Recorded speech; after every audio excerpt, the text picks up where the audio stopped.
श्री कृष्णा। हम आज की क्लास कृष्ण भगवान जी को समर्पित करते हैं। बहुत बहुत धन्यवाद कृष्ण भगवान जी, और हमारी भूल चूक गलती को माफ़ करें। हम कर रहे हैं श्रीमद् भागवतम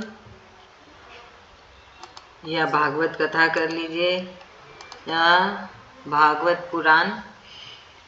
तो अभी आज है चौथा अध्याय, जिसका टॉपिक है महर्षि व्यास का असंतोष, है ना। इसके पहले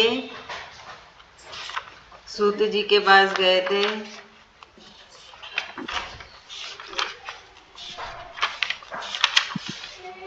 कौन है?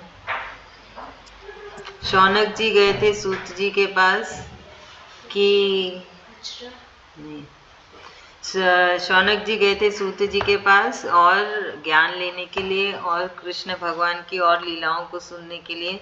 तो इसके पहले सूत जी ने कृष्ण भगवान के सारे अवतारों के बारे में बहुत शॉर्ट में फटाफट बता दिया कि कौन कौन से अवतार और किस लिए लिए थे और क्या नाम थे। अभी बता रहे हैं कि कैसे व्यास जी, है ना, बड़े ही असंतुष्ट थे।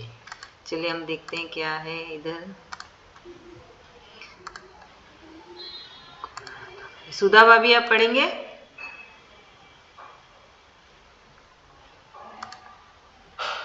हाँ, सिर्फ हिंदी का पढ़ना है, श्लोका नहीं पढ़ना है।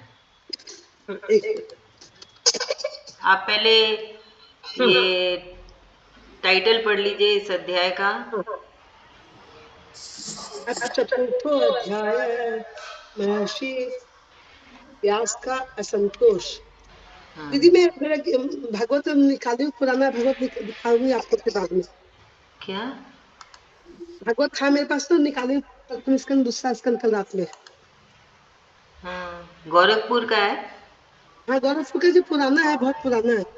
उससे फर्क नहीं पड़ता, गोरखपुर का है तो वो लोग सेम ही रखते हैं हमेशा। हाँ, मैं अभी पढ़ लेती हूँ फिर दिखाऊंगी बाद। हाँ, अभी आप पढ़िए फिर। हाँ, व्यास जी कहते हैं, उस जिस दीर्घ दिन तक सत्य में सम्मिलित हुए मुनियों ने विद्या वयोवृद्ध कुलपति श्री ऋग्वेदी सनत जी ने सूत जी का पूर्वक बात सुनकर उनकी प्रशंसा की और कहा। सनत कहते हैं,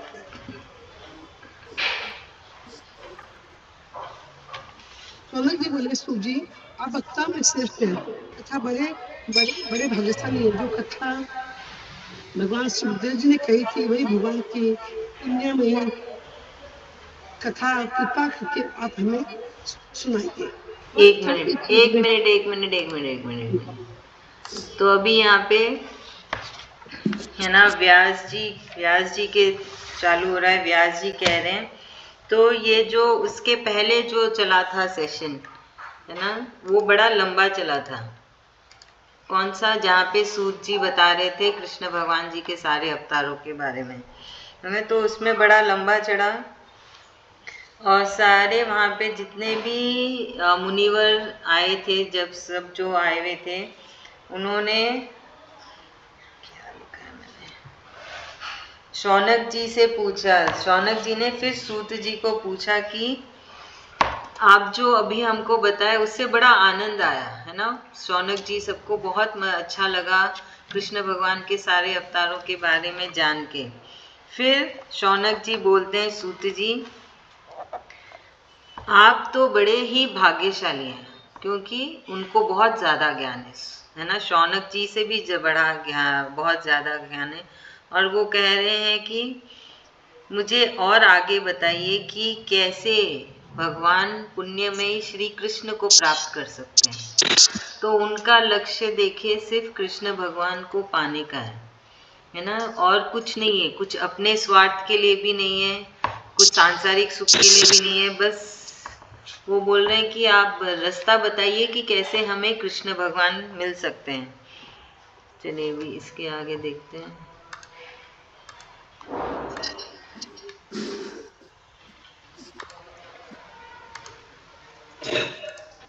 सुधा भाभी आगे का 2 पढ़ी। और हाँ जी दीदी। कथा किस युग में, किस स्थान पर और किस कारण से हुई थी? मुनिवर, श्री कृष्ण दत्तानंद ने उसकी प्रेरणा से इस परम हंस की संख्या का निर्माण किया था। उनके पुत्र सुखदेव जी बड़े योगी, समदर्शी, भेद और निद्रा से जगते एवं निरंतर एकमात्र परमात्मा में स्थिर रहते। वे छिपे रहने के कारण मूड से प्रतीत होते हैं।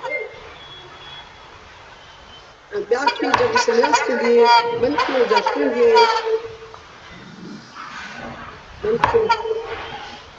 अपने पुत्र का पीछा कर रहे थे। जल में स्नान करने वाली स्त्रियों ने नंगे सुखदेव जी उस समय नहीं, उस समय जल में स्नान करने वाले, उस समय जल में स्नान करने वाली स्त्रियों ने नंगे सुखदेव जी को देखकर तो वस्त्र धारण नहीं किया, परंतु वस्त्र पहने हुए व्यास जी को देखकर लज्जा से कपड़े पहन लिए थे। इस आश्चर्य को देखकर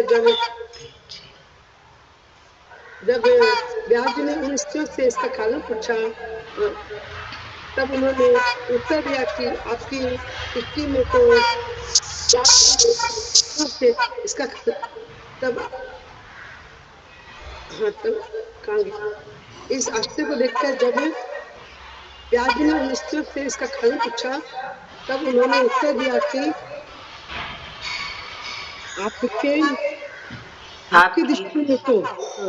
आपकी दृष्टि में तो अभी स्त्री पुरुष का भेद बना हुआ है, परंतु आपके पुत्र की दृष्टि में यह भेद नहीं है।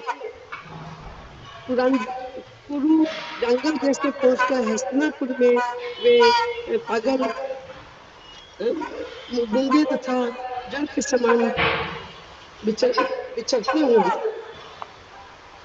नगर निवासियों ने उन्हें कैसे पहचाना? हाँ ठीक है, एक मिनट अभी यहाँ तक करते हैं।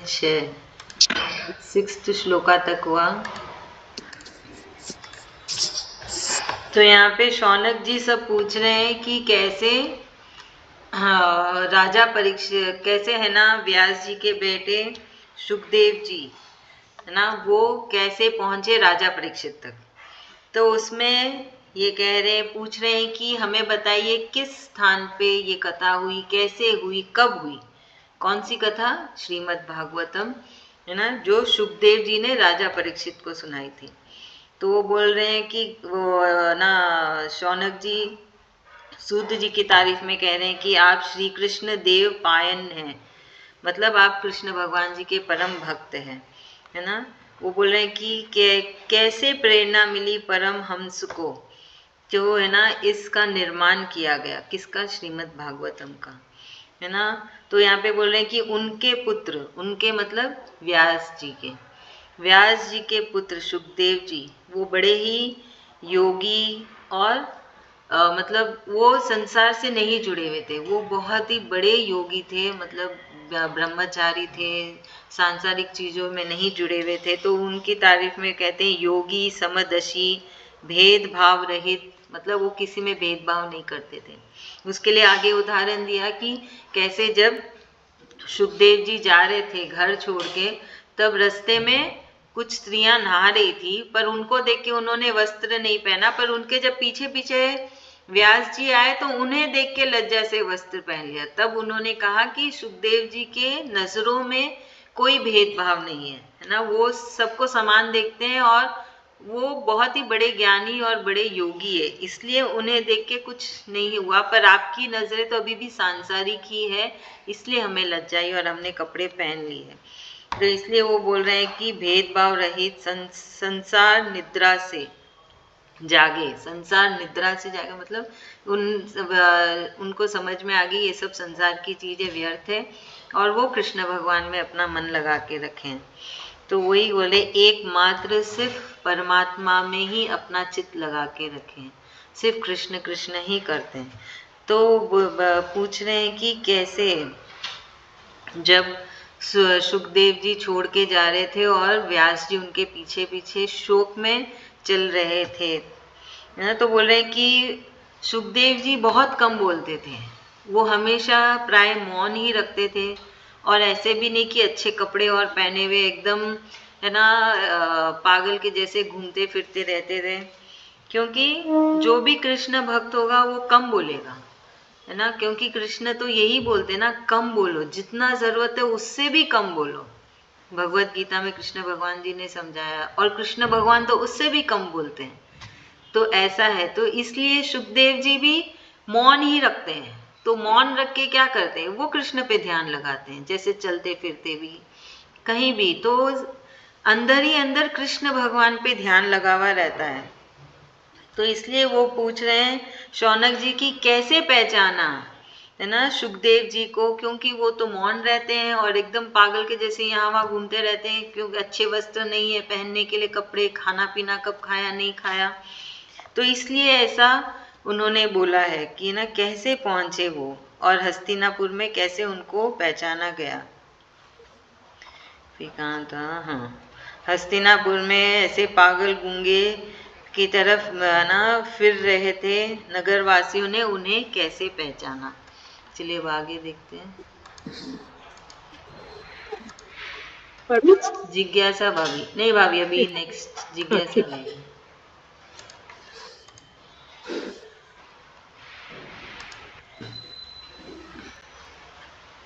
ये पांडव नंदन से पढ़ना है। जय श्री जिज्ञासा भाभी। कृष्ण। श्री कृष्ण। हाँ, जय श्री कृष्ण। जैसे पांडव नंदन राजर्षि परीक्षित का इन मौनी सुखदेव जी के साथ संवाद कैसे हुआ, जिसमें यह भागवत संहिता कही गई। महाभागशी सुखदेव जी तो गृहस्थों के घरों को तीर्थ स्वरूप बना देने के लिए उतनी ही देर उनके दरवाजे पर रहते हैं जितनी देर में एक गाय दूही जाती है। सूत जी, हमने सुना है कि अभिमन्यु नंदन परीक्षित भगवान के बड़े प्रेमी भक्त थे। उनके अत्यंत आश्चर्यमय जन्म और कर्मों का भी वर्णन कीजिए। वे तो पांडव वंश के गौरव बढ़ाने वाले सम्राट थे। वे भला किस कारण से साम्राज्य लक्ष्मी का परित्याग करके गंगा तट पर मृत्यु पर्यंत अनशन का व्रत लेकर बैठे थे। शत्रुघ्न अपने भले के लिए बहुत सा धन लाकर उनके चरण रखने की चौकी को नमस्कार करते थे। वे एक वीर युवक थे। उन्होंने उस दुरस्त लक्ष्मी को अपने प्राणों के साथ भला क्यों त्याग देने की इच्छा की। एक जिन लोगों का मिनट। जीवन भगवान के आश्रित है, वे तो संसार के परम कल्याण, अभ्युदय और समृद्धि के लिए ही जीवन धारण करते हैं। उसमें उनका अपना कोई स्वार्थ नहीं होता। उनका शरीर तो दूसरों के हित के लिए था। उन्होंने विरक्त होकर उसका परित्याग क्यों किया। वेदवाणी को छोड़कर अन्य समस्त शास्त्रों के आप पारदर्शी विद्वान हैं सूत जी, इसलिए इस समय जो कुछ हमने आपसे पूछा है वह सब कृपा करके हमें कहिए। ओम जय श्री कृष्ण। श्री कृष्ण। ठीक है, तो अभी यहाँ पे शौनक जी आगे पूछ रहे हैं, बोल रहे हैं कि कैसे, है ना, सुखदेव जी एक जगह पे टिकते नहीं थे, है ना, कितनी देर रहते थे, जितना की देर हम गाय से दूध निकालते हैं उतनी ही देर वो किसी दरवाजे पे रहते थे, वो भी भिक्षा लेने के लिए, उससे लेके वो अपना, है ना, जीवन व्यतीत करते थे। तो बोलते फिर कैसे, है ना, पांडवों के राज में उनको पहचाना गया, कैसे हस्तिनापुर वासियों ने उन्हें पहचाना, कैसे राजा परीक्षित ने उन्हें पहचाना, है ना, क्योंकि मौनी सुखदेव जी, तो उनको मौनी सुखदेव जी भी कहा जाता है। और कैसे इन मौनी सुखदेव जी ने राजा परीक्षित को ये पूरी भागवतम सुनाई, तो उनको बड़ा आश्चर्य लग रहा है, शौनका जी को बड़ा आश्चर्य लग रहा है, और वो बोल रहे हैं कि वे तो बड़े ही भगवान के बड़े प्रेमी भक्त हैं। और फिर ये भी आश्चर्य लग रहा है कि राजा परीक्षित भी कृष्ण भगवान के बड़े ही परम भक्त थे, बड़े ही प्रेमी थे कृष्ण भगवान के, फिर उन्होंने ऐसा क्या किया जो, है ना, उनको ये सब राज्य छोड़ना पड़ा, इतनी लक्ष्मी, उस वक्त तो राजा परीक्षित पूरे धरती के राजा थे, तो इतनी लक्ष्मी को छोड़ के जाना पड़ा, है ना, वो तो इतना बड़ा साम्राज्य उनको छोड़ना पड़ा, उसका त्याग करना पड़ा, और गंगा तट पर बैठ के ये भागवतम कथा सुननी पड़ी।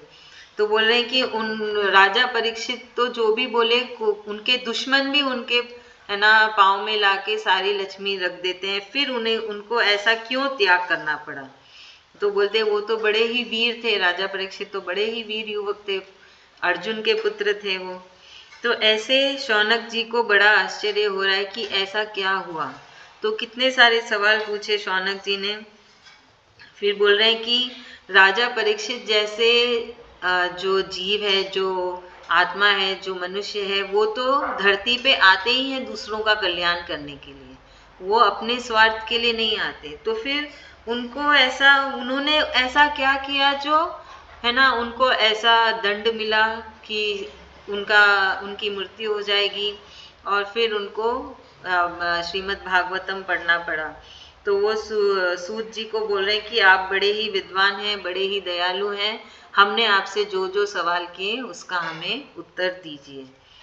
तो ये था यहाँ तक 13 तक। आगे सरोज भाभी। श्री कृष्ण हृदय श्री कृष्ण। आप लोगों ने एड्रेस नहीं भेजा? भेज दूंगी आज। हाँ, सब कोई एड्रेस भेजेगा तो क्या एक साथ है ना ऑर्डर डाल देंगे ना। चलिए आप ये पढ़िए। सूत जी ने कहा, इस वर्तमान चतुर्युग के तीसरे युग द्वापर में महर्षि पराशर के द्वारा वसुकन्या सत्यवती के गर्भ से भगवान के कलावतार योगी राज व्यास जी का जन्म हुआ। एक दिन वो सूर्योदय के समय सरस्वती के पवित्र जल में स्नानादि करके एकांत पवित्र स्थान पर बैठे हुए थे। महर्षि भूत और भविष्य का जानते थे। उन्हीं की दृष्टि अचूक थी। उन्होंने देखा कि किसी को लोग जान नहीं पाते, ऐसे समय के फेरने से प्रत्येक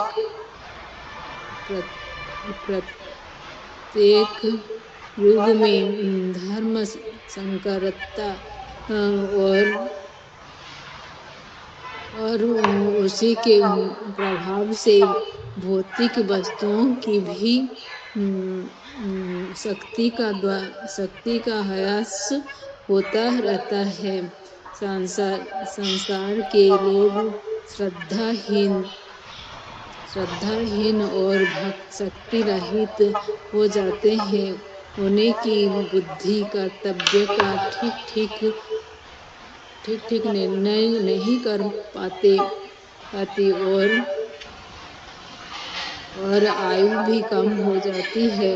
लोगों की इस भाग्यहीनता को देखकर उन मुनीश्वरों ने अपने दिव्य दृष्टि से समस्त वर्णों और आश्रमों का हित कैसे हो, इस पर विचार किया। हाँ, 1 मिनट हम यहाँ तक करते हैं। तो अभी आगे बता रहे हैं कि कैसे व्यास जी का जन्म हुआ। व्यास जी के माता पिता का नाम दिया हुआ है ना। इस वर्तमान चतुर्युग की तीसरी युग द्वार पे महर्षि पराशर के द्वारा वसु कन्या सत्यवती के गर्भ से व्यास जी का जन्म हुआ है ना। तो फिर यहाँ पे बता रहे हैं कि व्यास जी को भविष्य दिखता था और भूत भी दिखता था। वो इतने ज्ञानी थे कि वो बस ध्यान लगा के सब कुछ देख लेते थे कि भविष्य कैसा होगा। भविष्य कैसा, उनका या किसी इंसान का नहीं, पूरे जगत का, जैसे मनुष्य जाति का, सबका भविष्य आगे क्या होगा काल में, है ना। आगे के समय में कैसे मनुष्य होंगे, वो भविष्य उनको दिखता था। तो वो बता रहे कि वो है ना सरस्वती नदी के पवित्र जल के नदी के पास बैठ के उन्होंने ध्यान लगाया एकांत में। तो उन्हें दिखा भूत और भविष्य तो उनकी दृष्टि बड़ी अचूकी थी, मतलब बहुत श्राप था, कुछ भी इधर उधर नहीं होता था, है ना। अगर अभी मिल जाए व्यास जी तो सब उनके पास लाइन लगा ले, नहीं हमारा भविष्य भी देख लो। तो यहाँ पे व्यास जी को सारा भविष्य बड़े ही साफ साफ दिखा कि क्या होने वाला है, कैसे, है ना, कलयुग में कलयुग का प्रभाव क्या होने वाला है, जहाँ पे मनुष्य की वायु कम हो जाएगी, है ना, वो अपने कर्मों को नहीं करेंगे, मतलब जो जिम्मेदारियां हैं उसको बराबर नहीं निभाएंगे, बुद्धि मंद होती जाएगी, भगवान पे कम ध्यान लगाएंगे। तो ये सभी बताया गया है कि कैसे समय के फेर से, समय के वजह से, ऐसा नहीं कि मनुष्य जानबूझ के करेंगे, वो तो लिखा है बस कि ऐसा होगा, तो जो लिखा है उसके लिए कोई सल्यूशन भी होना है ना, कोई तो रास्ता होना कि कुछ तो मदद कर दें। जरूरी नहीं है कि चलो लाखों लोग हैं तो सब लाखों लोग ही गलत होंगे, लाखों में से कुछ आप जैसे, है ना, गिनती के लोग भी अच्छे होते हैं जिनको अपना जीवन सुधारना हो, कृष्ण चाहिए, तो उन लोगों के लिए क्या रास्ता है, उसके ऊपर व्यास जी ने ध्यान लगाया, है ना। उसमें बता रहे हैं कैसे कि सब कुछ जो है, बुद्धि भ्रष्ट हो जाएगी सब कुछ, तो उसके लिए वेद व्यास जी ने देखा कि कैसे मनुष्य कैसे बदल जाएगा धीरे धीरे, जो ये कलयुग आएगा, कलयुग के प्रभाव से, और समय कैसे फिरेगा और मनुष्य में ऐसे बदलाव आएंगे, तो उसके लिए क्या रास्ता हो, उसके ऊपर वेद व्यास जी आगे ध्यान लगाएंगे, है ना। तो चलिए हम आगे पढ़ते हैं। तो यही है, उसके ऊपर वेद व्यास जी लिखेंगे। चलिए आगे बढ़ते हैं।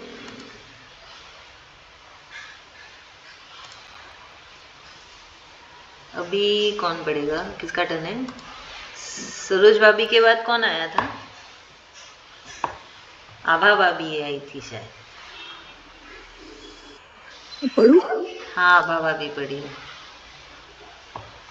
उन्होंने सोचा कि वेदोक्त चातुर्होत्र कर्म लोगों का हृदय शुद्ध करने वाला है। विस्तार करने के लिए उन्होंने एक ही वेद के नहीं 4 नहीं, विभाग कर इस दिए। दृष्टि, इस दृष्टि से इधर छूट गया। हाँ इस हाँ, दृष्टि से यज्ञों का विस्तार करने के लिए उन्होंने एक ही वेद के 4 विभाग कर दिए। व्यास जी के द्वारा ऋक, ये वो ऋक है, ऋक, यजुर, साम और अथर्व, इन 4 वेदों का उद्धार यानी पृथक्करण हुआ। इतिहास और पुराणों को 5वां वेद कहा जाता है। हाँ हाँ, ये भी पढ़ लीजिए। उनमें से ऋग्वेद के पैल, सामगान के विद्वान, जैमिनी एवं यजुर्वेद के एकमात्र स्नातक पायन हुए। अर्थवेद में प्रवीण हुए गरुड़ नंदन सुमंत मुनि इतिहास और पुराणों के स्थानक मेरे पिता रोमहर्षण थे। इन पूर्वोक्त ऋषियों ने अपनी अपनी शाखाओं को और भी अनेक भागों में विभक्त कर दिया। इस प्रकार शिष्य प्रशिष्य और उनके शिष्यों द्वारा वेदों की बहुत सी शाखाएं बन गई। कम समझने वाले पुरुषों पर कृपा करके भगवान वेद व्यास ने इसलिए ऐसा विभाग कर दिया कि जिन लोगों को स्मरण शक्ति नहीं है या कम है, वे भी वेदों को धारण कर सके। हाँ, एक मिनट, हम यहाँ तक करते हैं। तो अभी यहाँ पे वेद व्यास जी ने देखा भविष्य, और उन्होंने समझ लिया कि उन्हें करना क्या है, क्योंकि धीरे धीरे मनुष्य की बुद्धि मंद हो जाएगी, मतलब समझने की शक्ति, धारण करने की शक्ति कम हो जाएगी। तो उसके लिए उन्होंने क्या किया कि कहाँ गया, एक ही वेद के उन्होंने 4 हिस्से कर दिए, जो कि है ऋग्वेद, यजुर्वेद, सामवेद और अर्थव। तो पहले एक ही वेद थे, फिर व्यास जी ने उनके अलग अलग 4 हिस्से किए। फिर 5वां हिस्सा था इतिहास और पुराण, उनको कहा जाता है 5वां वेद। तो अभी इन सब वेदों के एक एक हम बोलेंगे कि देव है ना। तो ऋग्वेद के हैं जामिनी, फिर यजुर्वेद के हैं वैशंपायना, फिर अथर्ववेद के हैं सुमंतु मुनि, और इतिहास और पुराण के लिए रोमहर्षण। तो इन सब के लिए फिर वेद व्यास जी ने जैसे एक जिम्मेदारी दे दी, इन सबको एक एक जिम्मेदारी दे दी कि आपको ऋग्वेद संभालना है जामिनी जी को, यजुर्वेद वैशंपायन को संभालना है, अथर्ववेद सुमंतु को संभालना है, ऐसे। फिर उनको जिम्मेदारी दी कि अब इनको और आगे फैलाइए, मतलब इनको और है ना सिंपल करिए, आसान करिए कि जो मंद बुद्धि वाले हैं, जिनमें कम बुद्धि हो, वो भी समझ सके। तो फिर इन्होंने जो ये 4 वेदास के हम बोलेंगे देव है, देवता है, उन्होंने इन वेदों को और आगे फैलाया और सरल भाषा में लिखी, समझाई लोगों को, है ना, जिसमें शिष्य परिशिष्य है ना, शिष्यों द्वारा वेदों को बहुत सी शाखाओं में बना दी और वेदों को और सरल बनाते चले गए और सरल बनाते चले गए, ताकि कलयुग में जो मनुष्य जो कम बुद्धि वाले वो भी समझ सके। तो ये था मोटिव वेद व्यास जी का कि कैसे हर मनुष्य के पास वेद ज्ञान पहुँचे, कृष्ण भगवान का ज्ञान पहुँचे, ताकि उन्हें कृष्ण मिल सके। फाइनल रिजल्ट तो वही है कि कृष्ण की प्राप्ति कैसे हो, उसको वेद व्यास जी आसान कर रहे हैं, है ना। पहले के लोग तो बड़े ज्ञानी थे। अगर आप लोग को पता हो, हमारी जो पुरानी किताबें जो संस्कृत में लिखी है, वो सब लंदन में जो है ना अंग्रेज चुरा के ले गए थे, तो वो तो ढूंढते हैं कि कौन संस्कृत पढ़ सकता है और इसको समझा सकता है हमको कि इसमें लिखा क्या है। उनको अभी तक वैसे ज्ञानी लोग नहीं मिल रहे हैं। हमारे कितने सारे शास्त्र ऐसे मिलते हैं, तो फिर वो सब संस्कृत में लिखे हुए हैं। तो फिर जो जिनको संस्कृत पढ़ना लिखना आता है, उनको ढूंढ के वो लोग है ना ट्रांसलेट कराते हैं। आप लोग को पता है, अगर संस्कृत में अगर आप है ना PhD ऐसे कर लेते हो, तो है ना गवर्नमेंट आपको इंडिया से बाहर नहीं जाने देती है। आप एक आदमी आपके ऊपर पूरी तरह नजर रखेगा कि कहीं आप संस्कृत पढ़ के बाहर के लोगों को ना बता दो कि लिखा क्या है हमारे जो है ना ग्रंथों में, शास्त्रों में, जो बहुत पुराने पुराने किताबें हैं। तो इसलिए वेद व्यास जी ने समझा कि मनुष्य इतना नहीं समझ पाएगा इन चीज़ों को जिस रूप में अभी लिखी हुई है। इसको बदलना होगा, है ना, समय के साथ बदलना होगा, क्योंकि समय के साथ मनुष्य की बुद्धि भी बदल रही है।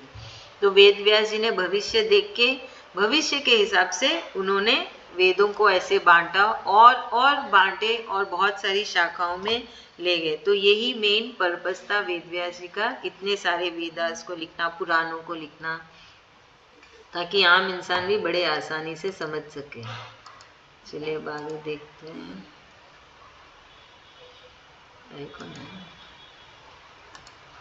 बीना भाभी आप पढ़ेंगे? नहीं दीदी, आपको पढ़िए मतलब। नहीं, बीना भाभी, बीना भाभी। स्त्री शुद्ध, हाँ, आवाज आ रही है ना दीदी? थोड़ा और जोर से। हाँ, स्त्री शूद्र और पतित द्विजाति तीनों ही वेद श्रवण के अधिकारी नहीं हैं, इसलिए वे कल्याणकारी शास्त्रोक्त कर्मों के आचरण में भूल कर बैठते हैं। अब इसके द्वारा उनका भी कल्याण हो जाए, यह सोचकर महामुनि व्यास जी ने बड़ी कृपा करके महाभारत इतिहास की रचना की। सौनकादि ऋषियों, यद्यपि व्यास जी इस प्रकार अपनी पूरी शक्ति से सदा सर्वदा प्राणियों के कल्याण में ही लगे रहे, तथापि उनके हृदय को संतोष नहीं हुआ। उनका मन कुछ खन्न सा हो गया। सरस्वती नदी के पवित्र तट पर एकांत में बैठकर धर्मवेत्ता व्यास जी मन ही मन विचार करते हुए इस प्रकार कहने लगे।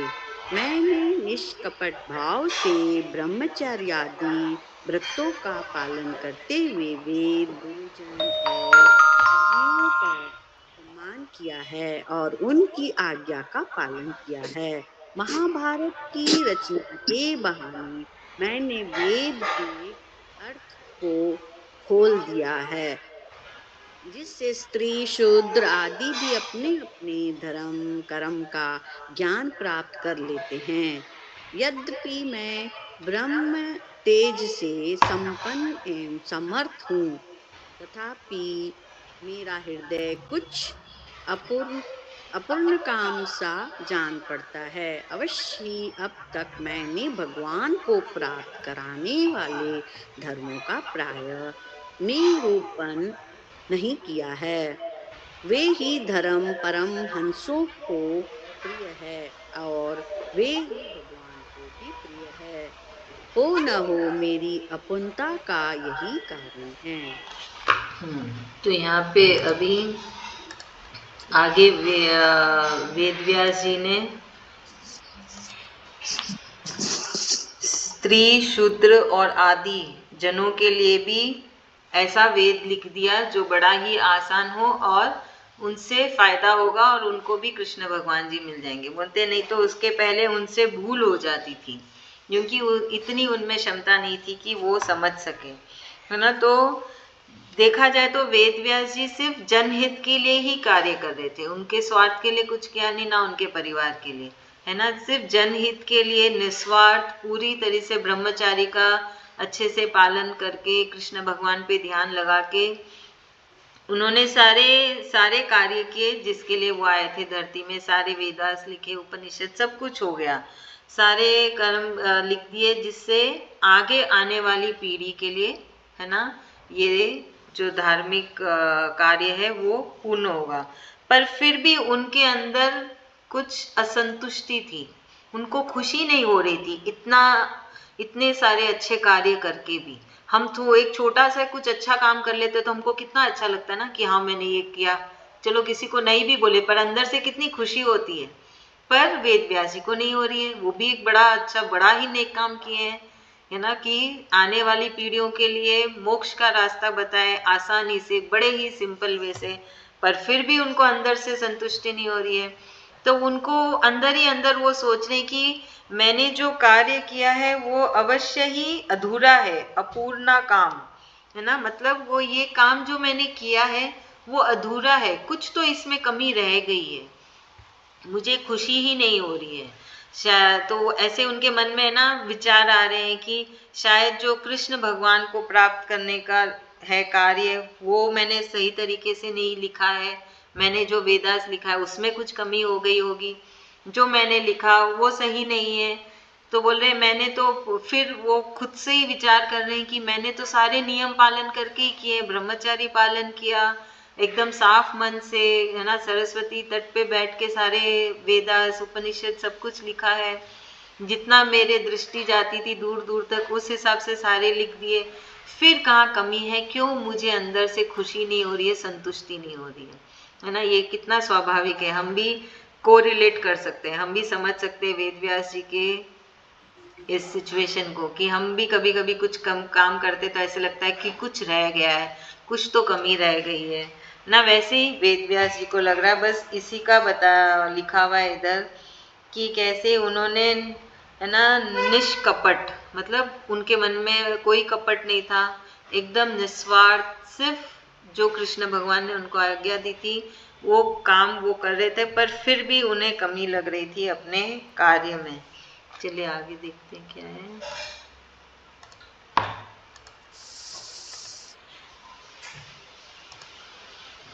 कौन बढ़ेगा? रक्षा भाभी आप पढ़ लीजिए।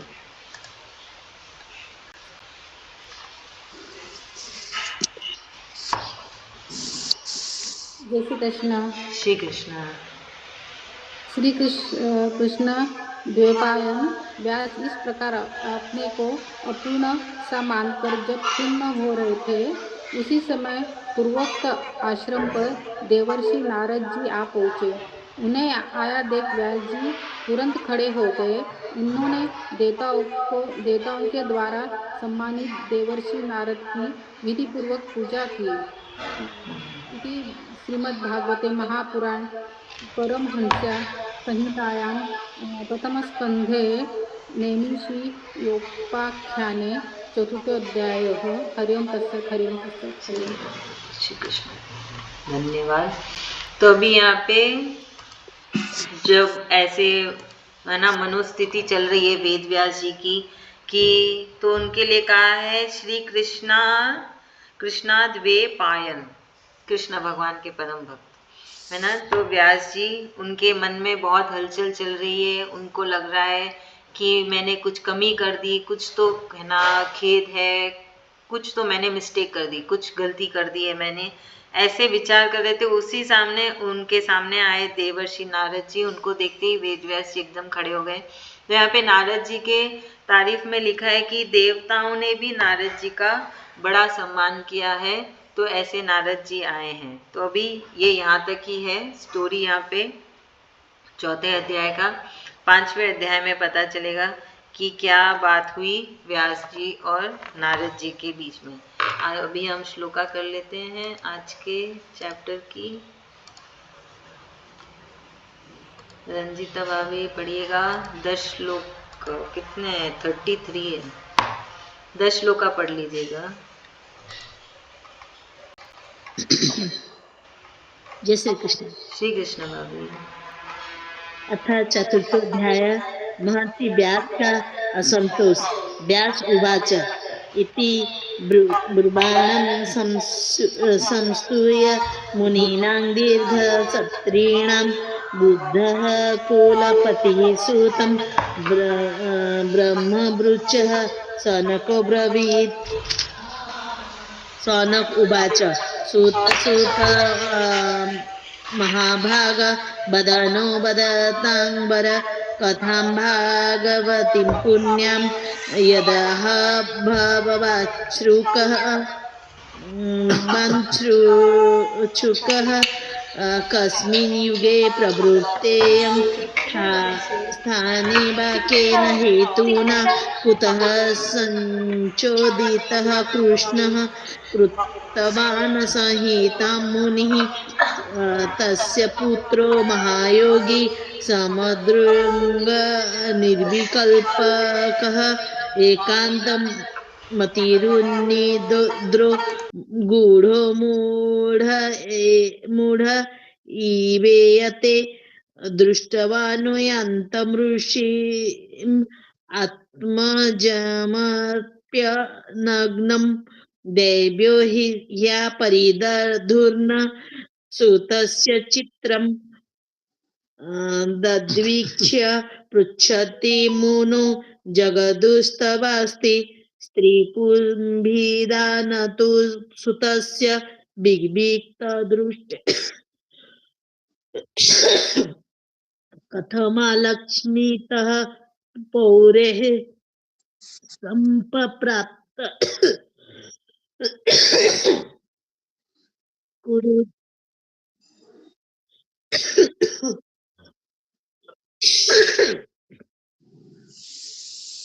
कुरु जाङ्गलान् उन्मत्त मूकजडबद्धिचरन् गजसाह्यये कथं वा पाण्डवे यस्य राजर्षे मूर्निना सह संवादः समभूतात यत्रेषा सात्वती श्रुतिः स यो गोदोहनमात्रं हे गृह्येषु गृहमेधीनाम् अवेक्ष्यते महाभागस्तीर्थी कुर्वंस्तदाश्रमम् अभिमन्यु सुतं सुत पारुभागवतोत्तमं तस्य जन्म महाश्चर्यं कर्मणि च गृणीः च नः स सम्राट कश्यपो बाहेतो पाण्डूनां मानवर्धनः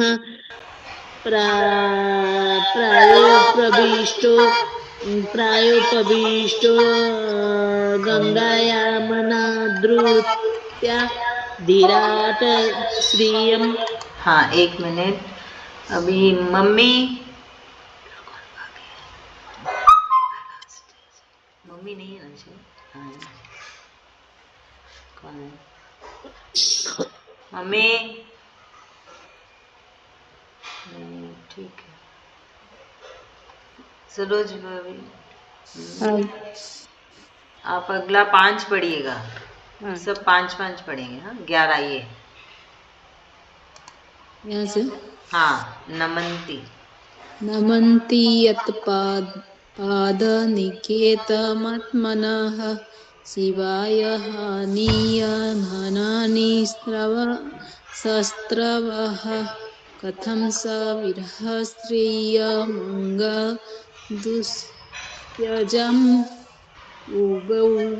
उभै स तो स्रष्टुमहो सह शुभिः शिवाय लोकस्य भवायो भूतये ये उत्तमसक्लोकपरायणा जनाः जीवन्ति नात्मार्थमसौ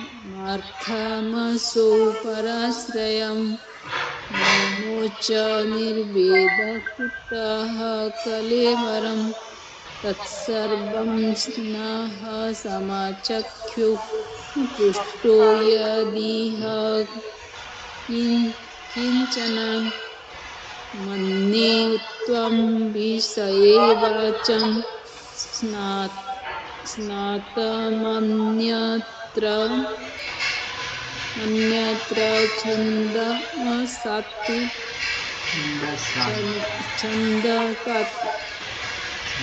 उवाच द्वापरे समानुप्राप्ते तृतीये योगपर्यये जातः पराशराद्योगी वाशव्यं पालया हरेः जातः पराशराद्योगी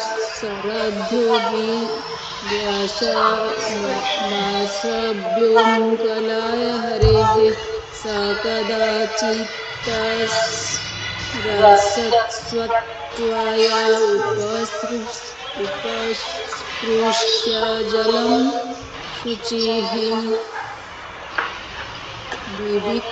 विविक्तदेश आसीना उदिते अभिमण्डले। हाँ अभी आभा भाभी, आप अगला 5 पढ़ लीजिए 16 से।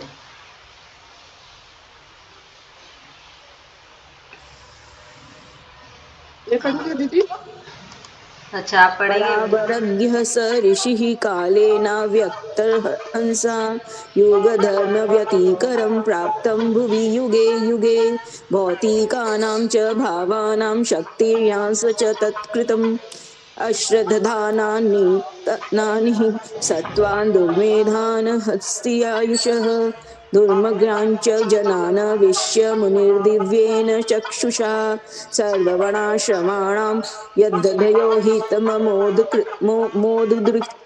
चातुर्होत्रं कर्म शुद्धं प्रजानां विश्ववेदिकं व्यधाद्य सन्तत्ये वेदमेकं चतुर्विधम् ऋग्यजुसामार्थवार्ख्या वेदाश्चत्वार उद्धृता इतिहास पुराणं च पंचमो वेद उच्यते।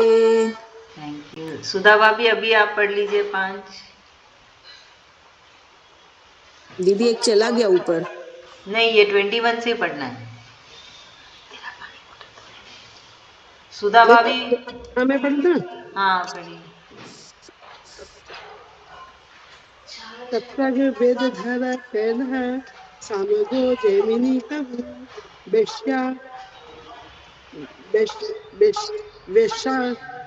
वेश्यायाम एवको विश्रांतो यजुषामुत अर्धावागिर सामाशित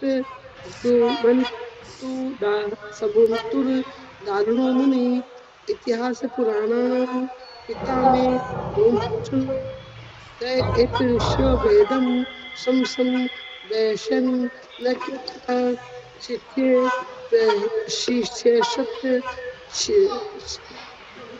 प्रत्येषत्र छिरिये वेदास्ते शिखा साक्षिनो भवन त एव वेदा धायन्ते पुरुषसेनयथा एवं प्रकार भगवान जानता है, कृपण है,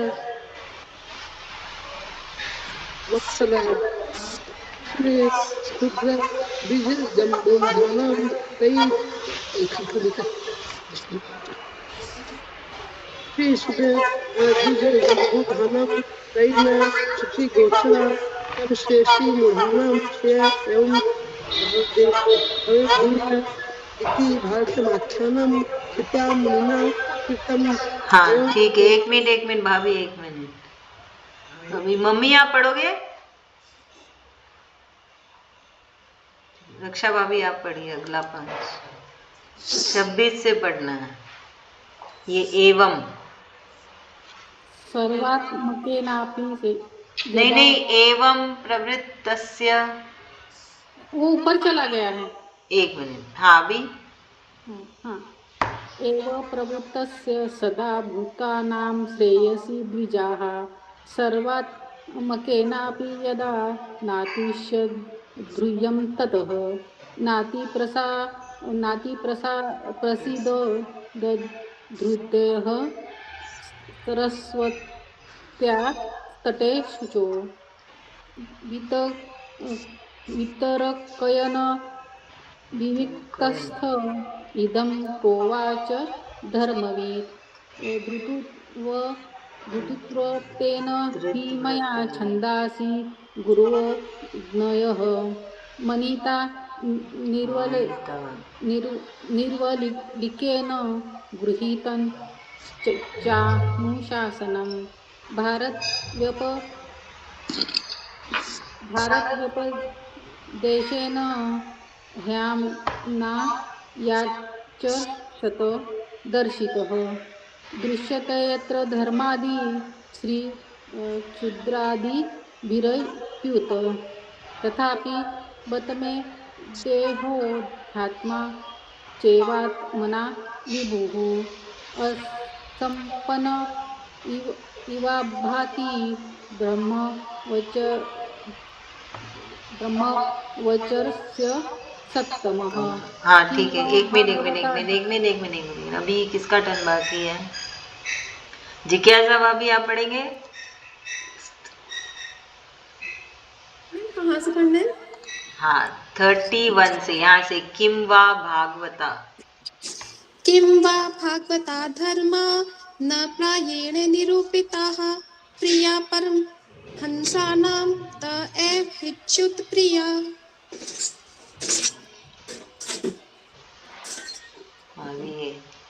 तस्यैवं खिलात्मां मन्यमानस्य खित्यतः कृष्णस्य नारदो भय्या कादाश्रम प्रागुताहतं तमभिज्ञाय सहसा प्रत्युत्थायागतं मुनि पूजयामास विधिवन्ना नारदं सुरपूजितम्।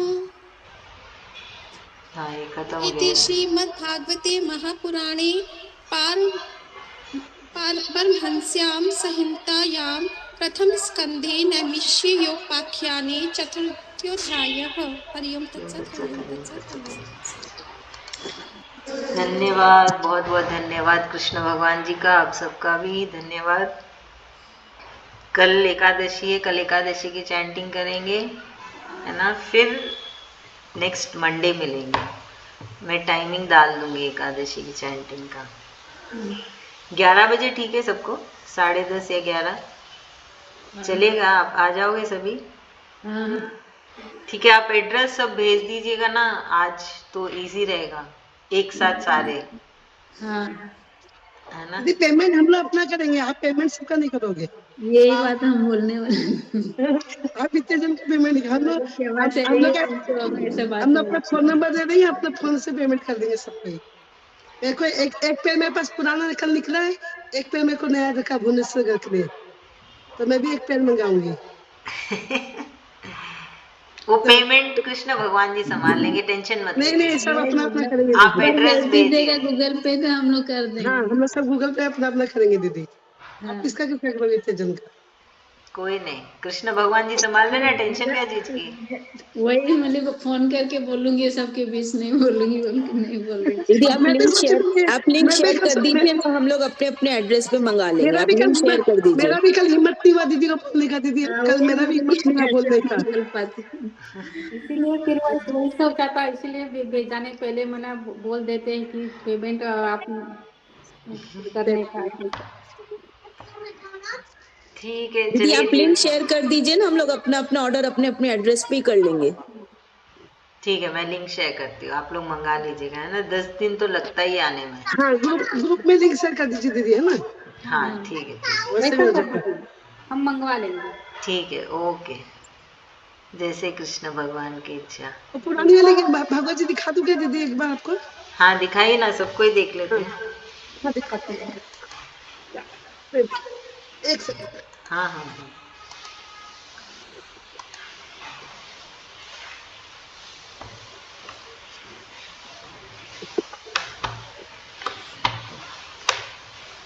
आपको ठंडी नहीं लग रही दीदी? मैं ना तिरुपुर में रहती हूँ। गरम की ये जगह है देखिए, ये। यहाँ ठंड नहीं पड़ती। ये दो भगवत है दीदी। ये प्रथम खंड है, ये द्वितीय हाँ खंड है। अच्छा, हाँ ये तो बहुत पुरानी है ना। हाँ बहुत पुरानी। ये हमारे गुरुजी के दरबार गई थी ना रांची, तो गुरुजी से लेके आई थी ये। तो मेरे को याद आया कल सडन, मैं देखती हूँ लेके आई थी वाला है क्या। देखिए खोलिए, कौन सा साल लिखा हुआ है, कौन से साल में छपी थी ये किताब। साल हाँ इधर ही। गीता प्रेस गोरखपुर का ही है। हाँ नीचे देखिए साल, हाँ अगले पेज में देखिए, हाँ इधर ही साल लिखा होगा, छपा प्रिंट किया हुआ ऐसे। ये क्या साल लिखा हुआ है? ये तो लिखा हुआ 1997 प्रथम 1997 का। संस्करण। हाँ, और संघ लिखा हुआ, संघ 1997 प्रथम संस्करण। फिर लिखा हुआ 4 और 250। फिर नीचे लिखा संघ 2008 द्वितीय संस्करण 20,000। फिर लिखा तीसरा संघ 2013 तृतीय संस्करण 10,000। कुल मिलाकर 34,250 लिखा हुआ है। ये क्या वो लिखा तो हुआ मैं समझी नहीं। वो तो पेजेस इतनी नंबर किताबें होंगे। छपी, वो इतनी किताबें छपी, इस साल में इतनी किताबें छपी, वो लिखी हुई है। तो अच्छा अच्छा, 2013 की बुक है ये, लास्ट ये 2013 में छपी है। 2013 किया है तृतीय हाँ संस्करण। हाँ सही बात है। मूल्य मूल्य दोनों खंडों का 15 रुपया दाम है। हाँ गोरखपुर तो चैरिटी है ना, वहाँ पे बहुत लोग, बहुत सारे सात्विक लोग हैं जो इतना धर्म पुण्य करते हैं, इसलिए गोरखपुर की किताबें बहुत कम रेट की होती है, और वही इस्कॉन की लोग है अभी बहुत अपना कौन महंगी सा है। अध्याय चल रहा है, इसमें निकालूं क्या एक बार, बताओगे क्या? हाँ 5वां अध्याय ना। 5वां अध्याय। हम्म। एक मिनट निकालती हूँ, निकाल से पता चलेगा क्या। निकाल के दीजिए एक सेकंड।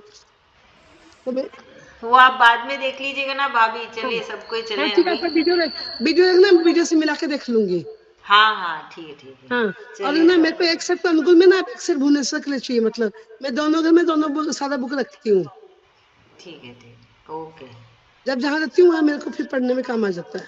बढ़िया, बहुत अच्छे। अभी हम लोग जो साधक संजनी पढ़ते ना, उसका साधक सुधा निधि, साधक सुधा सिंधु, वो 2 बुक भी हम लोग मंगाए हैं। बहुत अच्छा, चलिए उसमें से बढ़िया पढ़ते हैं है। वो लोग जो क्लास कराते हैं।